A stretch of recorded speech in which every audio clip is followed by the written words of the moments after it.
Hi, this is Julie with Beadaholique, and today I want to show you how to use DeCoRe, which is a two-part epoxy clay. I'm going to show you how to use it and actually make a project, which is going to be this ring here in a different color.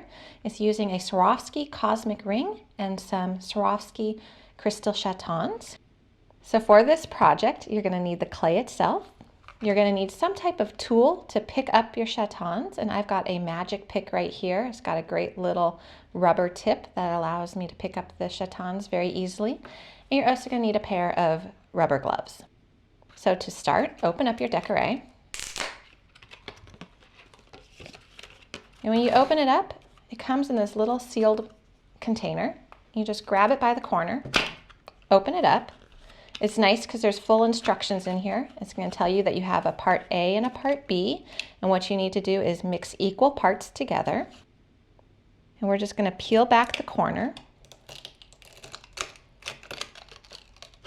And what we want to do is we want to take just as much as we need for the project itself. Now, if you find your clay is a little bit hard or too stiff to work with, put it in the microwave for a few seconds. All it takes is about 4 or 5 seconds, and it'll help to soften it back up. So I'm going to make a little ball out of one part. And the color is always a lot looser and a lot more flexible. I'm going to make another little ball to see if they're equal size. And that to me looks like my color is a little bit off in terms of a smaller amount. Now I have too much. So the curing process is not going to start until you mix the two together. So you can fiddle with this for a little bit. Okay, and that looks like they're equal. When you're happy with what you have, go ahead, push the plastic back over your clay and seal your pouch, and that'll keep your clay fresh for next time. So at this point, put on your gloves. And actually looking at these again, I think I have a little too much of one. So I'm just going to pinch that off, and I'll put that back in my pouch in a moment. So now I'm going to take my two parts, squish them together, and you're just going to start kneading them. And your goal is to do this for at least 4 minutes, and you want to make sure that you have an even color when you're done with no striations. So just keep squishing them together.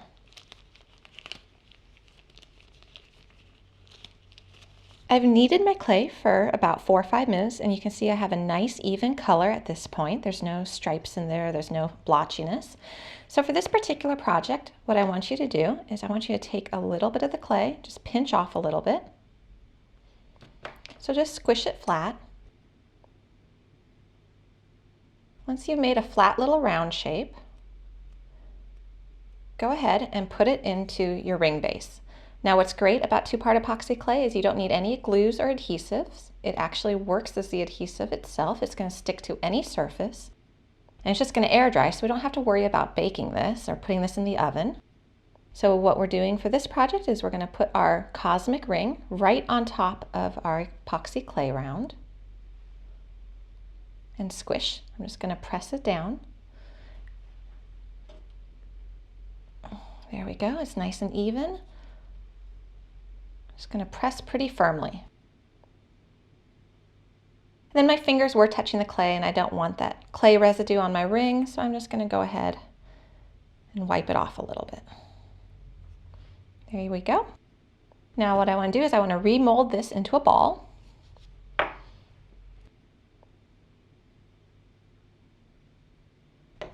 I'm not applying much pressure, I'm just lightly rolling it. Now I'm going to put this in the center of my cosmic ring and tap down until it's flat.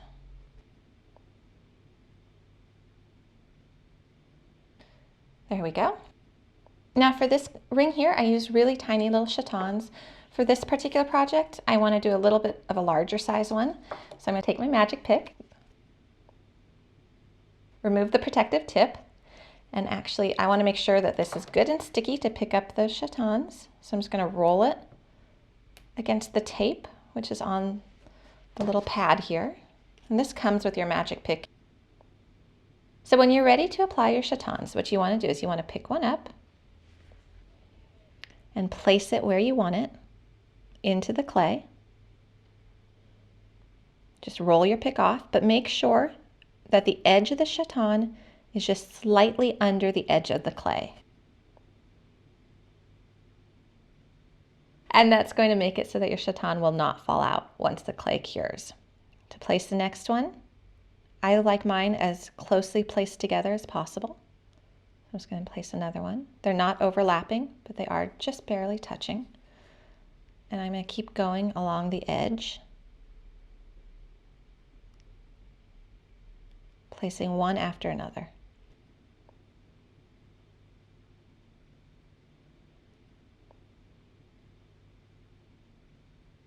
You see if it picked up like that, I didn't have it set in there enough.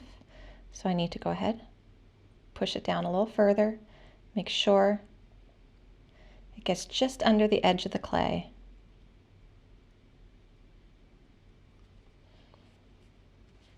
And you could go back at the end too and make sure that they're all firmly placed.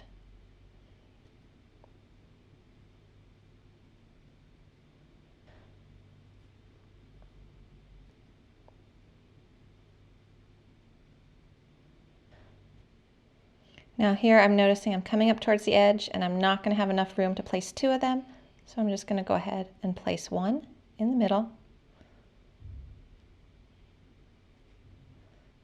And I'm rolling my magic pick over them, and that's going to allow my magic pick to come off cleanly.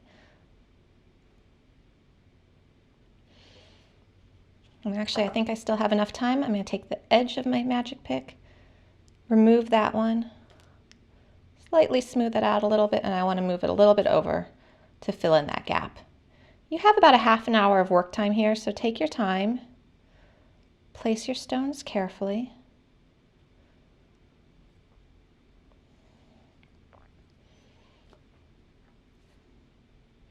For the next row.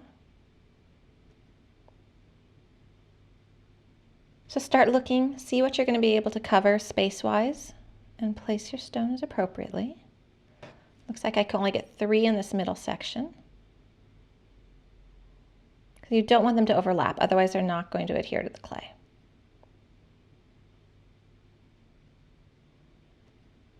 When you're all done, go ahead, take your fingertips, a clean one that hasn't been touching the clay so it's not all sticky and doesn't have residue, and just press them down.